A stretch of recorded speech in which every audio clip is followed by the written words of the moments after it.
देखो chapter number 9 प्रकाश वाला chapter according to NCERT new syllabus और हिंदी में नोट्स हैं और नोट्स बहुत ही इजी लैंग्वेज में बनाए गए हैं। अगर आप देखोगे समझोगे इनको पढ़ोगे तो बहुत ही इजीली समझ में आ जाएंगी। और आपको पता होगा ये भी जस्ट जो हाफ ईयरली एग्जाम हुई थी उसमें यही प्रकाश के प्रावर्तन का जो फर्स्ट पॉइंट है उसी के प्रकाश के प्रावर्तन के नियम वाला एक क्वेश्चन आया था। तो ये क्वेश्चन बहुत बार रिपीट होता है। प्रकाश के प्रावर्तन किसे कहते हैं, प्रकाश के प्रावर्तन का नियम क्या है, इसका एक सिंपल सा डायग्राम है, ये वाला डायग्राम।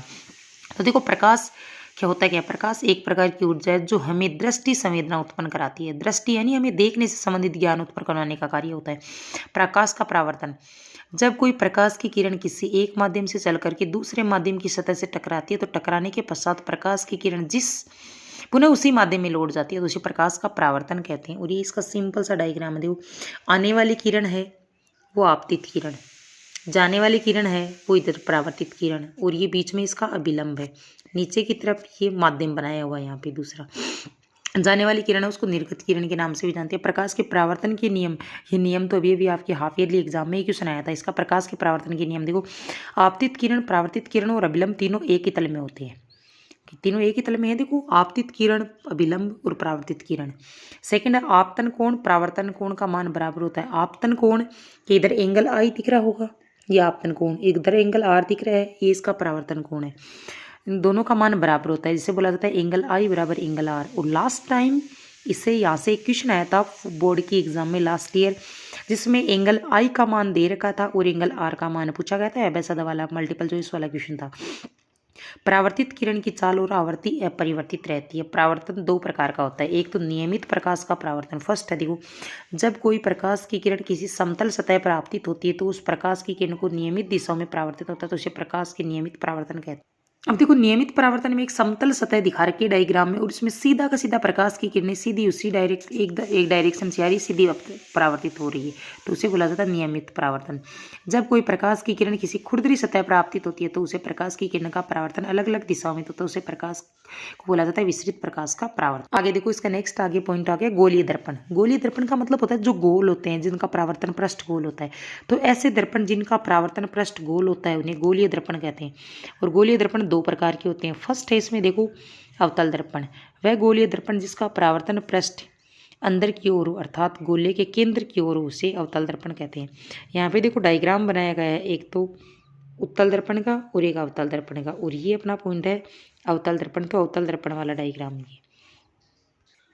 अब देखो इसका परावर्तन पृष्ठ की बात करें तो देखो गोलीय दर्पण है वो है कैसे, गोल बनाए हुए। इसका परावर्तन पृष्ठ इसके अंदर का भाग है और ये बाहर की तरफ इसमें जो डॉट डॉट दिख रही है लाइन लाइन यहाँ पे इसमें पॉलिश किया हुआ होता है। फिर उत्तल दर्पण, वह गोलीय दर्पण जिसका परावर्तन पृष्ठ बाहर की ओर हो अर्थात गोले के केंद्र से विपरीत हो तो उसे उत्तल दर्पण कहते हैं। ये उत्तल दर्पण हो गया। देखो ये तो गोले का केंद्र वाला भाग, अब इस गोले को ऐसा पूरा करेंगे तो इसका केंद्र ये अंदर वाला भाग होगा तो यहाँ पे तो इसमें पॉलिश की होती है। परावर्तन का कार्य इसका बाहर वाला पृष्ठ करता है। फिर आगे गोलीय दर्पणों से संबंधित कुछ परिभाषाएं हैं। वक्रता केंद्र, गोलीय दर्पणों को गोले का कटा हुआ भाग माना जा सकता है। इस गोले के केंद्र को वक्रता केंद्र कहते हैं और इसे सी से प्रदर्शित करते हैं। वक्रता त्रिज्या, गोलीय दर्पण को गोले का कटा हुआ भाग माना जा सकता है और इस गोले की त्रिज्या को गोलीय दर्पण की वक्रता त्रिज्या कहते हैं। अर्थात वक्रता केंद्र सी को दर्पण के ध्रुव पी से मिलाने वाली काल्पनिक रेखा होती है वो वक्रता त्रिज्या कहलाती है। इसे आर से भी प्रदर्शित किया जाता है। वक्रता त्रिज्या दर्पण का ध्रुव है। गोलीय दर्पण को गोले का कटा हुआ भाग माना जा सकता है और इस कटे हुए भाग ए बी का मध्य बिंदु दर्पण का ध्रुव कहलाता है। और नॉर्मली दर्पण का ध्रुव उसे अपन किससे पी के माध्यम से प्रदर्शित करते हैं। फिर दर्पण का मुख्य अक्ष है। गोलीय दर्पण को गोले का कटा हुआ भाग माना जा सकता है।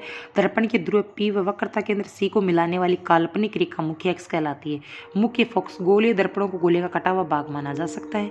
जब कोई प्रकाश की किरण मुख्य अक्ष के समानांतर गोलीय दर्पण प्राप्तित होती है तो परावर्तन के पश्चात जिस बिंदु से होकर गुजरती है या गुजरती हुई अपने को जो प्रतीत होती है उसे मुख्य फोकस कहते हैं और इसे एफ के द्वारा प्रदर्शित किया जाता है। मुख्य फोकस गोलीय दर्पण को गोले का कटा हुआ भाग माना जाता है। ये तो माना सब में है ये कॉमन नाम। तो दर्पण का ध्रुव पी व मुख्य फोकस एफ को के बीच की दूरी को मुख्य फोकस या फोकस दूरी कहते हैं। सॉरी, फोकस दूरी का ये वाला फॉर्मूला इससे क्वेश्चन आता है बहुत बार, बहुत ही अच्छा क्वेश्चन पॉइंट बनता है। जैसे फोकस दूरी बराबर होता है वक्रता त्रिज्या का आधा, सॉरी अर्थात एफ वक्रता त्रिज्या को आर से और बाई 2 या फिर आर बराबर 2, आर का मान निकालना तो 2f हो जाएगा डायरेक्टली एक दूसरे से।